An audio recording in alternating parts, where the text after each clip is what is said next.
ମୋ ନାମ ହେଉଛି ସ୍ୱାଗତି ଘୋଷ। ମୁଁ ଛୋଟ ପାଖରୁ ନାଚ ଶିଖୁଛି। ଆଉ ଆମେ ସମସ୍ତେ ଜାଣିଛେ କି ହେଉଛୁ ଜଗନ୍ନାଥ ଆମର ବହୁତ ବଡ଼ ପ୍ରଭୁ। ଆମେ ତାଙ୍କ ପାଖରେ ଆଜି ନାଚିବା ପାଇଁ ମାନେ ନିଜକୁ ଏତେ ମାନେ ଗର୍ବିତ ମନେ କରୁଛି କି ଆମେ ତାଙ୍କ ପାଖରେ ନାଚି ପାରୁଛୁ।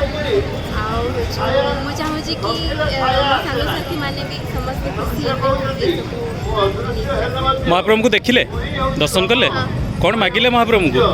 ମୁଁ ଚାହୁଁଛି କି ମୁଁ ଏମିତିକା ହିଁ ପ୍ରତି ବର୍ଷ ତାଙ୍କ ପାଖରେ ନିଜକୁ ସମର୍ପିତ କରିକି ନାଚିପାରେ। ଆଉ ସେ ସୁଯୋଗ ସେ ମୋତେ ଦିଅନ୍ତି। ଆଜି ଯେଉଁ ସଭାରେ ସବୁ ଅଛନ୍ତି, ଯେତିକି ଭକ୍ତ ଶ୍ରଦ୍ଧାଳୁମାନେ ଅଛନ୍ତି, ଶ୍ରଦ୍ଧାଳୁମାନଙ୍କୁ କ'ଣ କହିବେ କିଛି ନାହିଁ ଯେ ଯେଉଁ ଆଜି ଆସି ମହାପ୍ରଭୁଙ୍କ ନିକଟରେ ଆଜି ନିଜକୁ ସମର୍ପଣ କରିଛନ୍ତି ଆଉ ରଥଦାଣ୍ଡରେ ନୃତ୍ୟ ମଧ୍ୟ କରୁଛନ୍ତି, କ'ଣ କହିବେ ଅନ୍ୟମାନଙ୍କୁ? ଯେ ମହାପ୍ରଭୁଙ୍କୁ ଯେଉଁ ଆଜି ଦର୍ଶନ କଲେ କେତେ ଖୁସି ଅଛନ୍ତି? ବହୁତ ଖୁସି ଅଛି।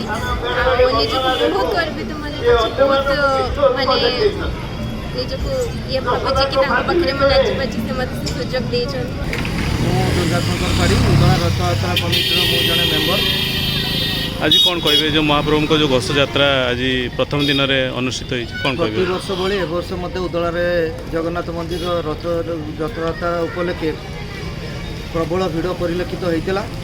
ସମସ୍ତେ ଜାଣିଛନ୍ତି ଏ ବର୍ଷ ହେଲା ରଥଯାତ୍ରା, ତେଣୁ ସକାଳ ପାଖରୁ ଶ୍ରଦ୍ଧାଳୁମାନଙ୍କର ବିଶେଷ ଭିଡ଼ ଦେଖିବା ପାଇଁ ମିଳିଥିଲା ଏବଂ ଉଦଳାର ସମସ୍ତ ପ୍ରଶାସନିକ ଅଧିକାରୀ ଏବଂ ଜନସାଧାରଣଙ୍କ ସହଯୋଗରେ ଏ ବର୍ଷ ଅତି ଶାନ୍ତି ଶୃଙ୍ଖଳା ସହିତ ପ୍ରଥମ ଦିନର ଘୋଷଯାତ୍ରା ସମାପ୍ତ ହୋଇଛି। ପ୍ରତିବର୍ଷ ଭଳି ଏ ବର୍ଷ ମଧ୍ୟ ଆମ ହନୁମାନ ଛକରେ ଆସି ଆମର ରଥ ଲାଗିଛି ଏବଂ କାଲି ଦ୍ୱିତୀୟ ଦିନରେ ସବୁ ବର୍ଷ ଭଳି କେବଳ ମହିଳାମାନେ ରଥକୁ ଟାଣି ମାଉସୀ ମା ମନ୍ଦିର ନିକଟରେ ପହଞ୍ଚିବେ। ଏଟା ଆମର ଦୀର୍ଘ ଦିନରୁ ଏହି ପରମ୍ପରା ରହିଆସିଅଛି।